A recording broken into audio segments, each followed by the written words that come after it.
വിശുദ്ധരോടൊപ്പം March 24 വിശുദ്ധ ആൽഡമാർ.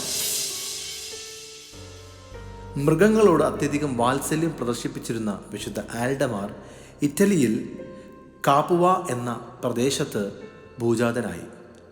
ചെറുപ്പത്തിലെ ഏകാന്തതയോട് താല്പര്യം പ്രദർശിപ്പിച്ച ആൽഡമാർ മൊന്തക്കസീനോ ആശ്രമത്തിൽ ചേർന്ന് ബെനഡിക്റ്റൈൻ സന്യാസിയായി.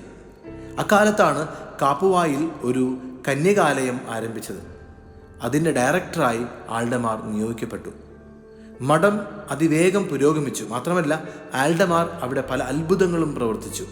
ഈ സംഗതികൾ മൊന്തക്കസീനോയിൽ അറിഞ്ഞപ്പോൾ ആൽഡമാറിനെ അവിടേക്ക് തിരികെ വിളിപ്പിച്ചു.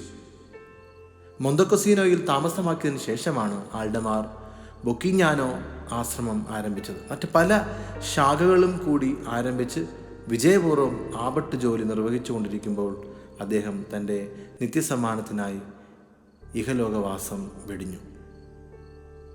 ദരിദ്രർ തങ്ങളെ കണ്ട് ക്രിസ്തുവിലേക്ക് ആകർഷിക്കപ്പെടണം.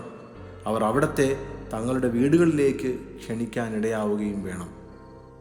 ആമേൻ.